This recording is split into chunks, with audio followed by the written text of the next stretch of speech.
Nah,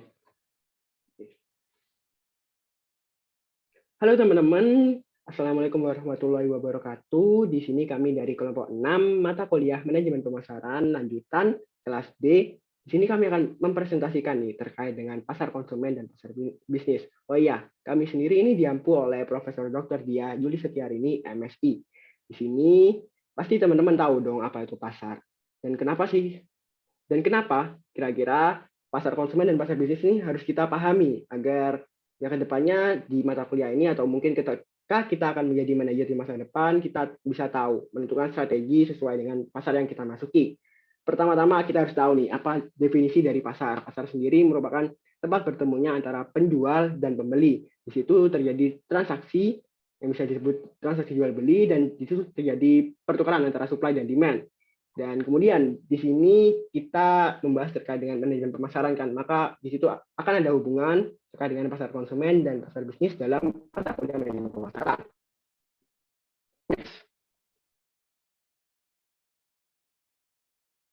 Oke, selanjutnya di sini saya akan memperkenalkan anggota kelompok dari kelompok kami. Yang pertama ada saya sendiri, Iksya Hanisat Nur Pradana dengan NIM 210 810 201 102. Selanjutnya untuk Cindy, silakan memperkenalkan diri.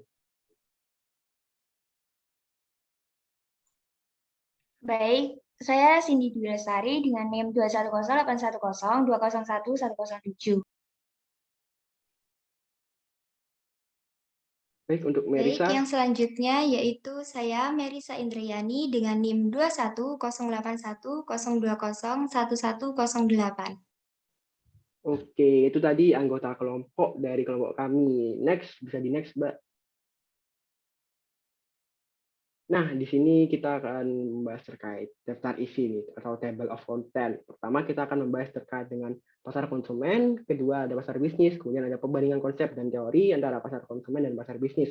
Biar kita tahu nih perbedaan dan batasan antara pasar konsumen dan pasar bisnis.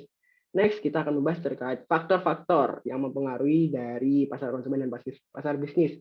Karena kalau kita tahu definisi tapi nggak tahu faktor yang bisa mempengaruhi, bahaya juga nih. Nanti kita menentukan strategi ini bisa berabe lah kalau kita nggak tahu faktor yang mempengaruhi. Artinya di sini ada perbedaan ciri dari pasar bisnis dengan pasar konsumen. Jadi kita tahu ketika kita melihat suatu pasar, kita tahu ini pasar bisnis atau ini malah pasar konsumen, seperti itu. Oke, next. Oke, sebelumnya kan ini kita di mata kuliah manajemen pemasaran nih. Sebelumnya saya ingin menjelaskan sedikit tentang pemasaran. Jadi menurut Kotler dan Lin pada tahun 2007, pemasaran adalah suatu proses sosial yang di dalamnya terdapat individu atau kelompok yang mendapatkan apa yang mereka butuhkan dan inginkan dengan cara menciptakan, menawarkan, dan secara bebas mempertukarkan produk yang bernilai kepada pihak lain. Di situ bisa dibilang pemasaran adalah menawarkan suatu produk yang diciptakan untuk diberikan kepada orang lain dan mengharapkan imbal balik atau feedback dalam bentuk biasanya dalam bentuk profit. Apalagi dalam suatu perusahaan pasti kan mengharapkan apa yang disebut pendapatan dan selanjutnya akan dibandingkan dengan pengeluaran atau ya dari cost dan akhirnya mendapatkan laba. Oke, next langsung ke materi pertama yaitu pasar konsumen. Di sini pasar konsumen. Di halaman selanjutnya, Mbak. Oke, di pasar konsumen sendiri kan pasar konsumen sendiri adalah suatu pasar yang sebenarnya merupakan individu yang bertujuan untuk memuaskan kebutuhan dirinya sendiri atau orang di sekitarnya tanpa bermaksud untuk menjual kembali atau menyewakan atau untuk mendapatkan keuntungan dari barang yang dibelinya. Di sini kan keywordnya adalah konsumen. Di sini konsumen secara general atau yang orang awam tahu, konsumen kan berarti orang yang menikmati dari produk yang diciptakan oleh produsen. Nah, di sini sesuai dengan pengertian dari konsumen, maka di sini pasar ini berisi antara produsen dengan konsumen. Jadi di konsumen di sini, konsumen secara literal atau konsumen tingkat akhir. Jadi dia cuma menikmati tanpa menjual kembali, menyewakan atau malah melakukan hal-hal lain yang bisa menghasilkan keuntungan untuk dia dalam bentuk biasanya dalam bentuk uang atau dalam bentuk material. Nah, di sini pihak yang terlibat ini ada organisasi dengan individu sebagai konsumennya. Biasanya disebut dengan sistem business to consumer atau B2C. Next.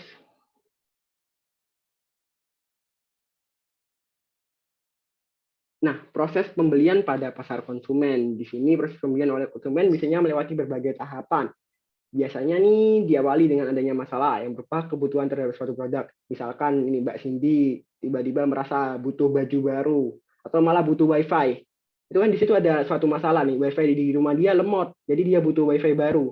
Di situ terjadi masalah, maka dia akan mencari nih.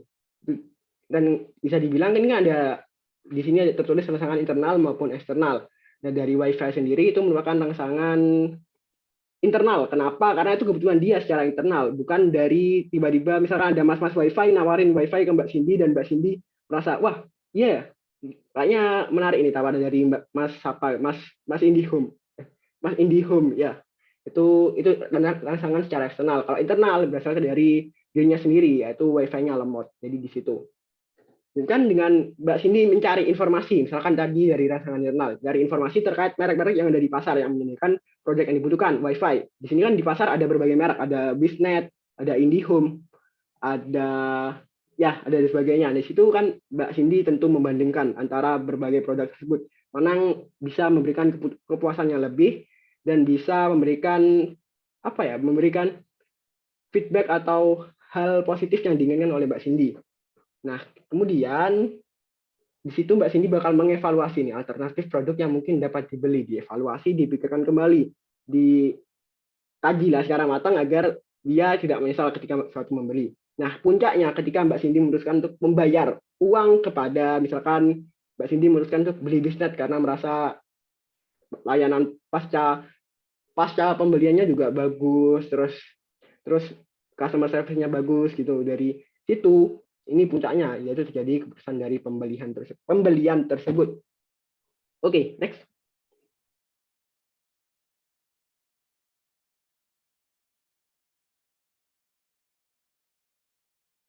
Nah, di sini ada keputusan pembelian. Di sini keputusan pembelian ini ada 4 ya yang saya tulis ya.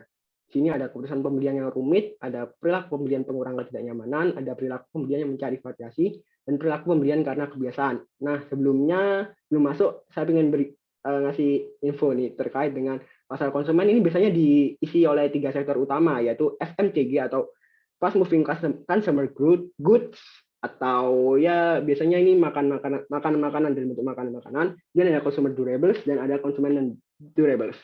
Contoh dari pasar konsumen sendiri ini biasanya ya pasar kosmetik kan, misalkan Mbak Merisa butuh kosmetik ya kan dipakai sendiri, nggak dijual lagi kan kosmetiknya, atau malah disewakan ke orang lain kan nggak mungkin sih. Misalkan beli bedak tapi disewakan ke orang lain kan nggak mungkin, jadi dia gunakan sendiri gitu. Itu yang disebut pasar konsumen dalam sektor kosmetik. Nah, oke, lanjut ke materi ini, yaitu keputusan pembelian yang rumit. Di sini keputusan pembelian yang rumit ini konsumen ini ikut andilnya atau campur tangannya ini sangat tinggi karena barang yang ada di situ atau merek-merek yang bersaing ini yang ada di pilihan dia ini barang-barang yang harganya mahal.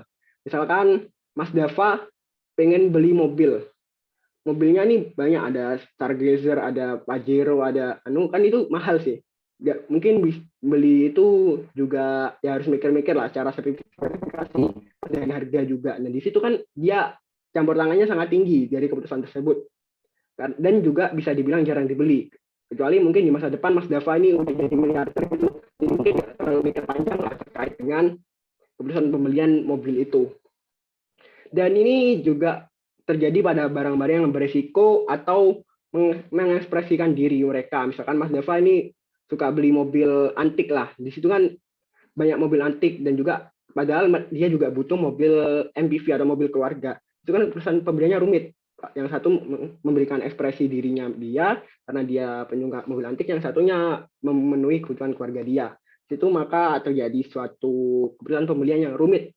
Dan ini terdiri dari 3 langkah nih. Pertama yaitu pembeli mengembangkan keyakinan terhadap produk tersebut, kemudian membangun sikap terkait produk tersebut, dan membuat pembelian yang cermat.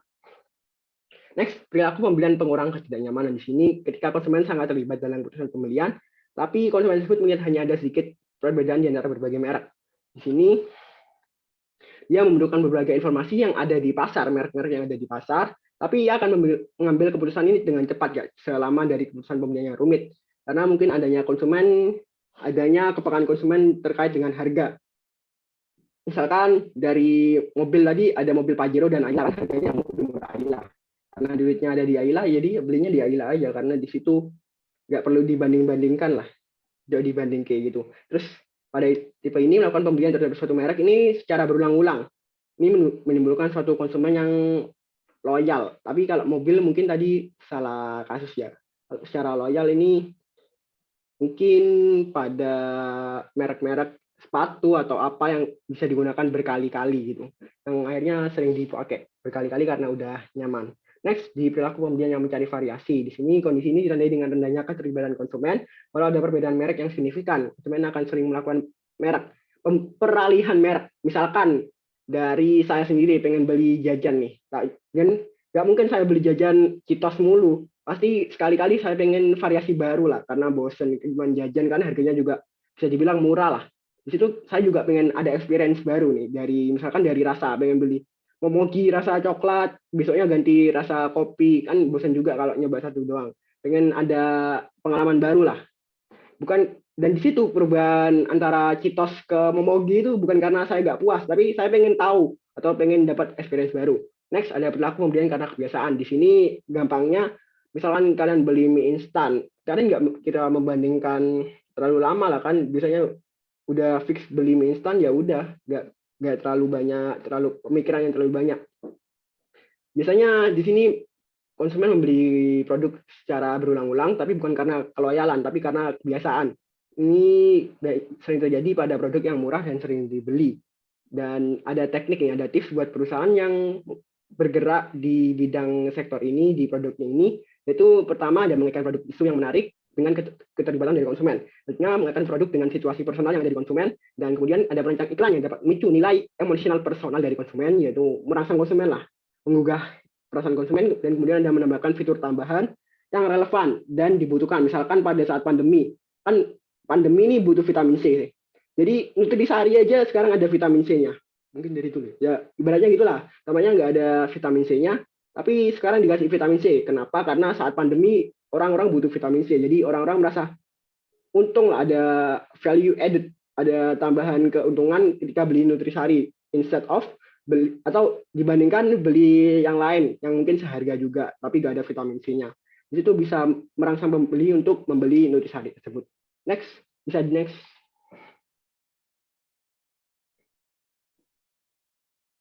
Oke, ini akan dilanjutkan oleh teman saya, yaitu Merisa, terkait dengan pasar bisnis. Silakan, Merisa. Baik, terima kasih. Yang selanjutnya di sini saya akan menjelaskan mengenai pasar bisnis. Oke, sebelum membahas lebih jauh, di sini kita akan membahas pengertian dulu dari pasar bisnis. Pasar bisnis atau business market ini merupakan pasar yang terdiri dari semua organisasi, bisnis, atau entitas yang membeli barang dan atau jasa untuk langsung dijual lagi, disewakan, dipergunakan untuk melakukan kegiatan produksi untuk dijual, dan untuk hal lain yang bertujuan untuk bisnis atau mendapatkan keuntungan, tetapi tidak menutup kemungkinan untuk pembeli bisnis ini yang merupakan sebuah organisasi non-profit. Nah, di industri-industri utama yang membentuk pasar bisnis ini, misalnya industri pertanian, kehutanan, perikanan, pertambangan, manufaktur, dan lain sebagainya. Dan di dalam pasar bisnis ini sendiri akan banyak terjadi persaingan antara produsen-produsen yang menawarkan produk barang dan jasa yang diproduksi kepada para konsumen di pasar ini. Nah, dengan adanya persaingan tersebut, maka setiap perusahaan ini akan melakukan berbagai strategi dan langkah yang dapat membuat produk yang berkualitas dan bermutu dengan harga yang seminimal mungkin agar dapat menarik minat dari calon konsumen. Oke, next slide.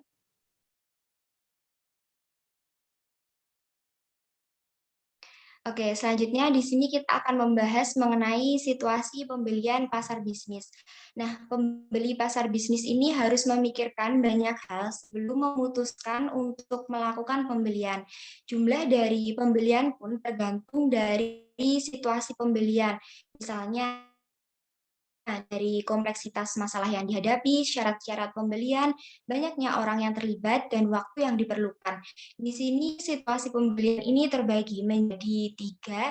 Yang pertama yaitu pembelian kembali langsung. di mana pembeli bisnis membeli kembali produk tanpa ada permintaan khusus lain terkait spesifikasi produk atau pembelian secara rutin dari pemasok yang pernah dibeli sebelumnya. Dan biasanya dilakukan pemesanan produk secara rutin sehingga bagian dari pembeli bisnis yang bertugas bisa menghemat waktu pemesanan ulang. Dan yang kedua yaitu pembelian kembali modifikasi. Terjadi saat pembeli bisnis ingin memodifikasi atau mengubah spesifikasi produk, harga, kebutuhan pengiriman, atau syarat-syarat lain yang melibatkan keputusan tambahan di antara pembeli bisnis dan penjual.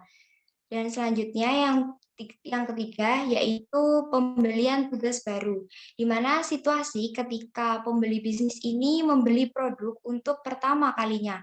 Semakin besar biaya, semakin banyak keputusan yang harus diambil, dan semakin banyak informasi yang dibutuhkan akan menyebabkan waktu penyelesaian pembelian ini semakin lama. Oke, bisa di next slide. Oke, selanjutnya di sini kita masuk pada tahap-tahap proses pembelian bisnis. Dan tahap-tahap proses pembelian bisnis ini terjadi ketika suatu pihak dalam organisasi ini menyadari adanya masalah berupa kebutuhan yang harus diatasi dengan cara membeli barang atau jasa. Proses ini dapat dipicu oleh stimulus internal maupun stimulus eksternal. Dan stimulus internal ini tuh biasanya berupa keputusan organisasi untuk mengembangkan produk baru sehingga perlu adanya bahan baru. Ketika ada peralatan perusahaan yang rusak atau organisasi tidak puas dengan pemasok saat ini sehingga mencari pemasok lain. Nah, sedangkan stimulus eksternal itu adalah ketika pihak dari organisasi ini berpindah hati atau terpincut saat berada di pameran ketika melihat iklan atau menerima penawaran dari produsen yang menarik. Oke, yang pertama yaitu pengenalan masalah. Jadi pengenalan masalah ini terjadi ketika suatu pihak dalam organisasi ini menyadari adanya masalah berupa kebutuhan yang harus diatasi dengan cara membeli barang atau jasa. Dan yang kedua yaitu deskripsi kebutuhan umum dan spesifikasi produk. Jadi pembeli bisnis ini menentukan karakteristik dari produk yang diperlukan dan berapa kuantitasnya dan mungkin akan meminta modifikasi sesuai spesifikasi yang diinginkan perusahaan. Selanjutnya, yang ketiga yaitu pencarian pemasok. Jadi di sini pembeli bisnis ini berusaha mencari produsen yang paling tepat dan cocok untuk kebutuhan organisasi mereka melalui berbagai saluran. Dan yang keempat yaitu pengumpulan proposal. Pembeli bisnis ini meminta produsen yang lolos seleksi untuk menyerahkan proposal. Nah, setelah proposal diseleksi, maka produsen yang lolos ini akan diundang untuk melakukan presentasi resmi. Dan yang kelima yaitu pemilihan produsen. Sebelum produsen dipilih ini, pihak yang berwenang di organisasi pembeli bisnis akan menyebutkan atribut dan keinginannya kepada calon produsen melalui sebuah negosiasi untuk mendapatkan kesepakatan yang dirasa saling menguntungkan. Selanjutnya yang keenam yaitu spesifikasi pesanan rutin. Setelah memilih produsen, pembeli bisnis ini akan merundingkan pesanan akhir, merinci spesifikasi teknis, jumlah yang dibutuhkan, waktu penyerahan yang diharapkan, kebijakan pengembalian, garansi, dan lain sebagainya. Nah, dalam kasus tertentu akan terjadi kontrak borongan yang dapat menyebabkan terjadinya lebih banyak pembelian dari sumber tunggal. Selanjutnya yang ketujuh adalah tinjauan ulang kinerja. Di sini tinjauan ulang kinerja ini meninjau proses jual beli apakah sudah sesuai kesepakatan dan apakah sudah berjalan dengan baik. Next slide.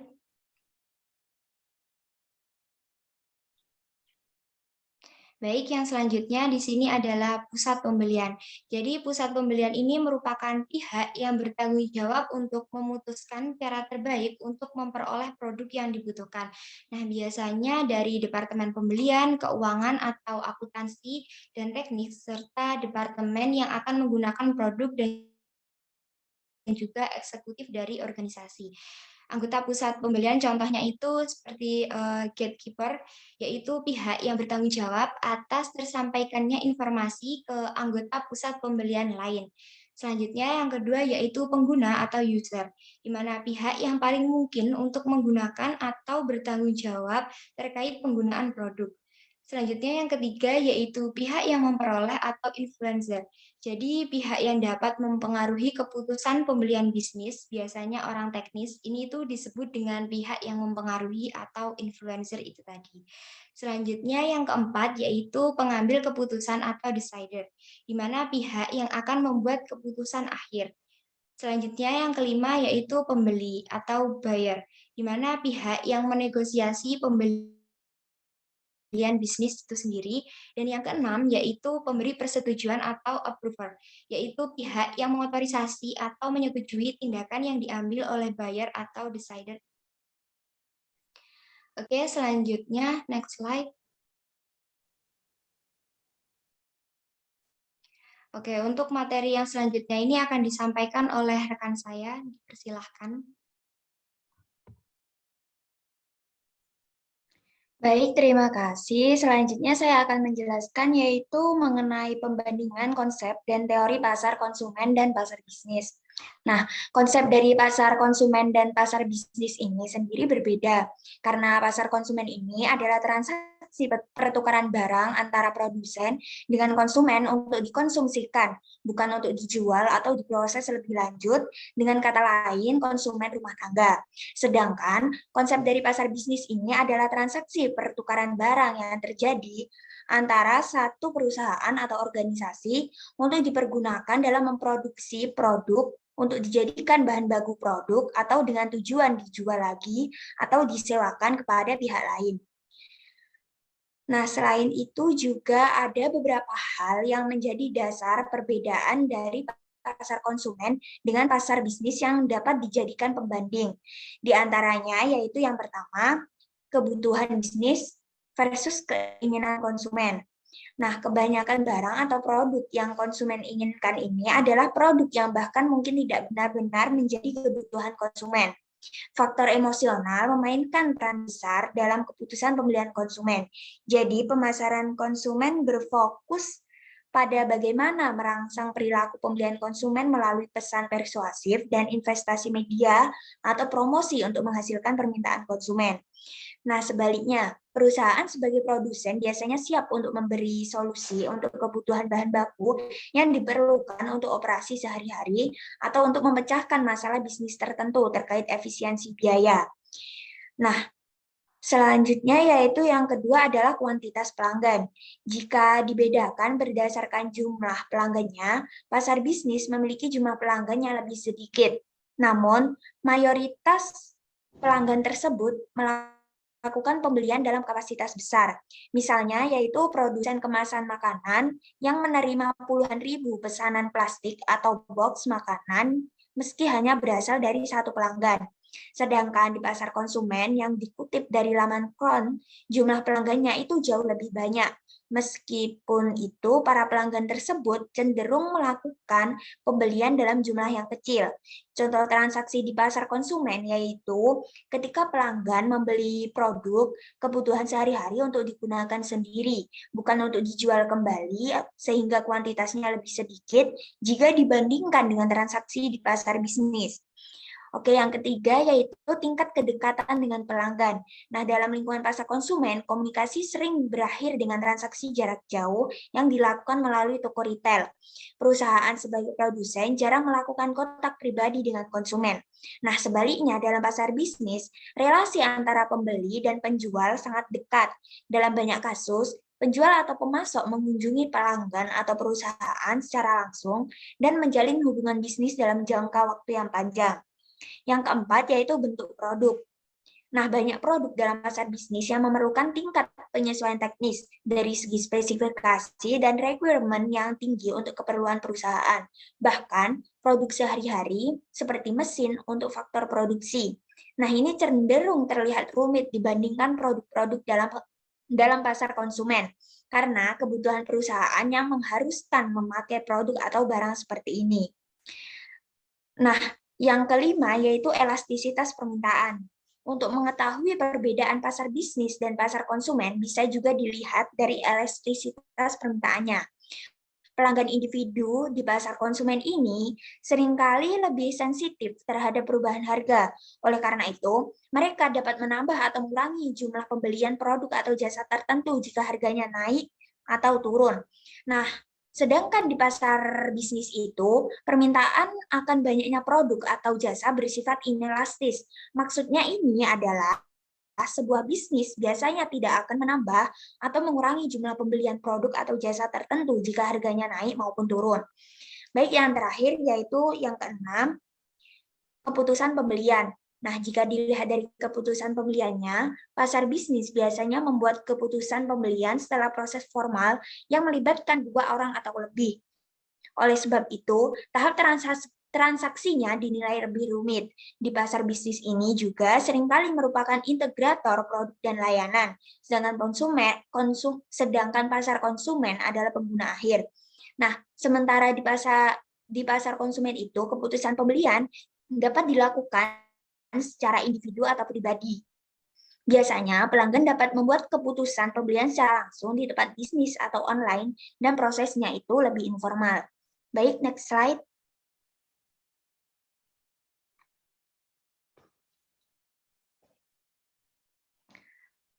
Oke, yang selanjutnya itu membahas tentang faktor yang mempengaruhi pasar konsumen dan pasar bisnis. Yang pertama itu faktor yang mempengaruhi pasar konsumen. Nah, ini ada 3. Pertama adalah faktor budaya, di mana faktor budaya ini sendiri, pengertian budaya itu kan determinan dasar keinginan dan perilaku seseorang.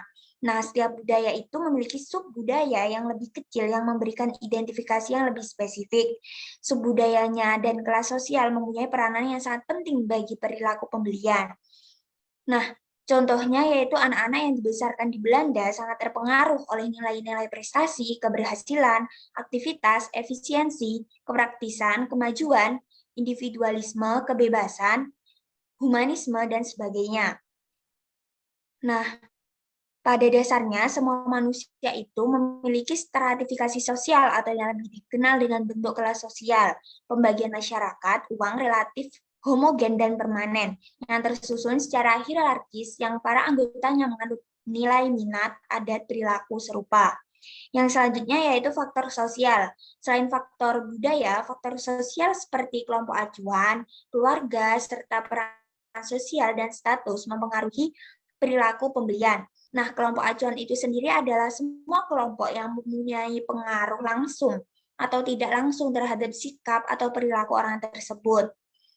Nah, sedangkan keluarga ini adalah organisasi pembelian konsumen yang paling penting dalam masyarakat, dan anggota keluarga merepresikan kelompok referensi utama yang paling berpengaruh.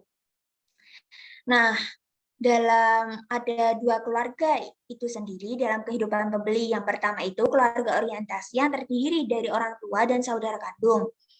Nah, untuk yang selanjutnya yaitu peran dan status. Peran ini meliputi kegiatan yang diharapkan akan dilakukan oleh seseorang dan masing-masing peran menghasilkan status.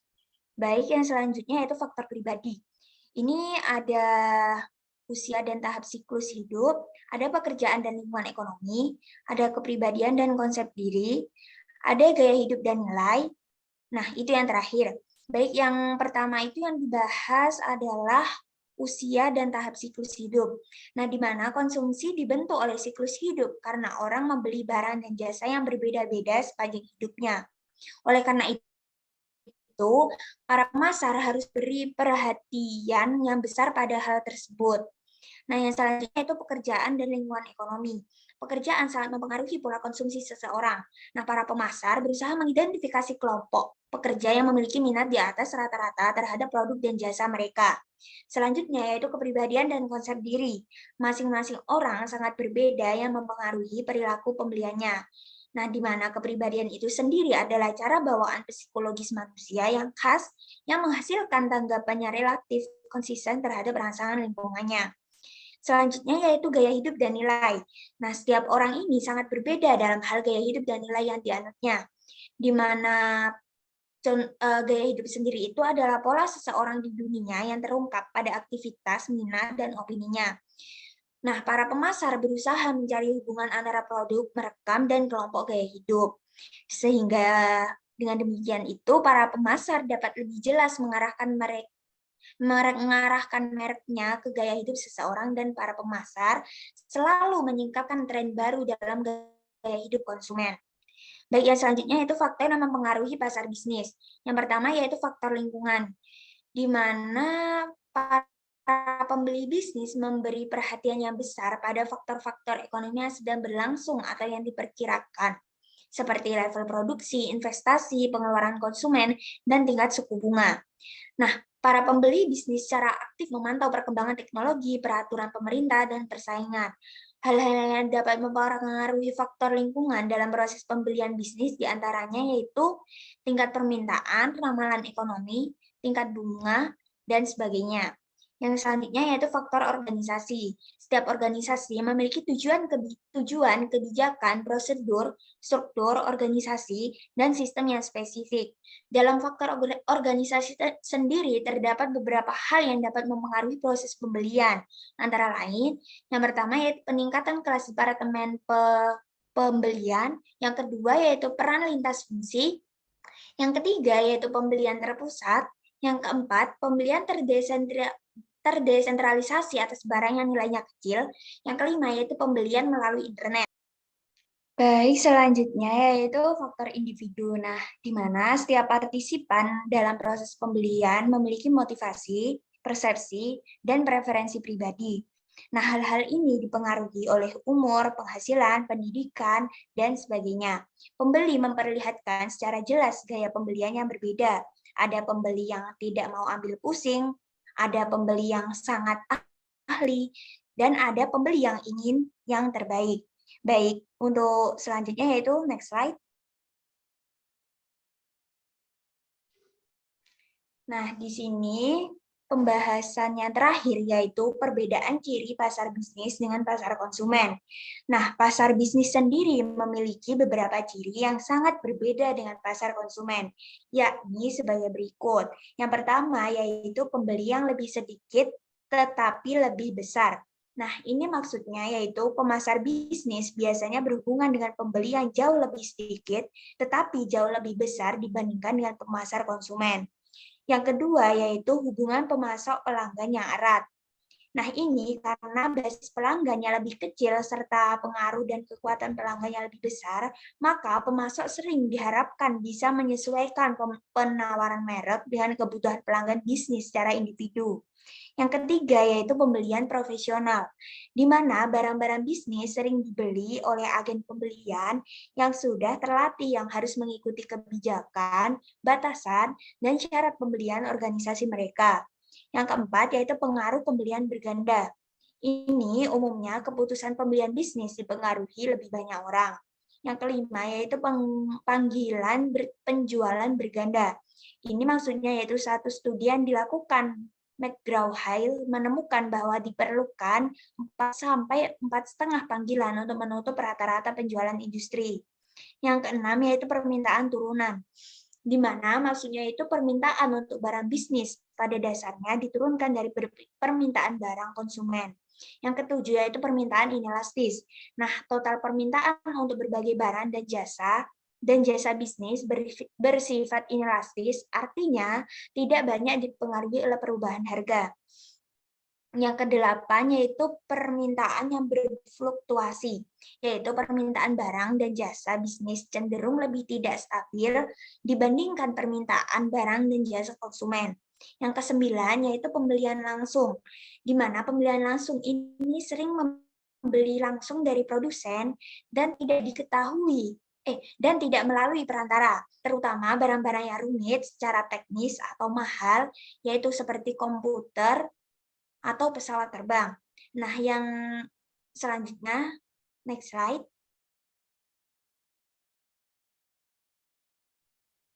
Baik, sedangkan pada pasar konsumen sendiri memiliki ciri atau karakteristik sebagai berikut, yaitu yang pertama, pasar yang berfokus pada konsumen. Yang kedua, yaitu pemasaran di pasar konsumen melibatkan pembagian konsumen sesuai dengan kesukaan, minat, ketidaksesuaian, nilai, dan pendapat mereka. Yang ketiga yaitu branding dilakukan untuk mengubah atau meningkatkan persepsi konsumen terhadap produk. Yang keempat yaitu pengemasan dilakukan dengan baik dan memperhatikan kualitas untuk menarik pembeli di pasar. Yang kelima yaitu promosi menggunakan berbagai alat promosi yang berbeda untuk meningkatkan penjualan. Yang keenam atau yang terakhir yaitu permintaan produk konsumen bersifat elastis karena dipengaruhi oleh pendapatan dan harga. Baik, itu materi yang sudah saya sampaikan. Selanjutnya saya kembalikan kepada moderator. Baik, terima kasih atas pemaparan materi dari Kak Cindy, juga dari Kak Marisa. Terima kasih banyak atas materi yang luar biasa. Nah, teman-teman tadi udah mendengarkan presentasi nih dari kelompok kami, yaitu dari kelompok 6, terkait dengan pasar bisnis, pasar konsumen, perbedaan konsepnya gimana, terus faktor-faktor yang mempengaruhi gimana, dan juga perbedaan dari ciri dari pasar konsumen dan pasar bisnis. Nah, diharapkan dari teman-teman ini bisa lebih paham lah, dan udah tahu bedanya dari pasar bisnis dan pasar konsumen, agar kedepannya tahulah ketika dihadapkan pada suatu pasar udah bisa menganalisis bahwa ini pasar konsumen, oh ini pasar bisnis kayak gitu. Jadi strategi yang dirumuskan oleh teman-teman juga bakal lebih pas sesuai dengan pasar yang kalian sasar. Seperti itu. Oke, itu saja dari kelompok kami. Kurang lebihnya mohon maaf. Terima kasih. Wassalamualaikum warahmatullahi wabarakatuh.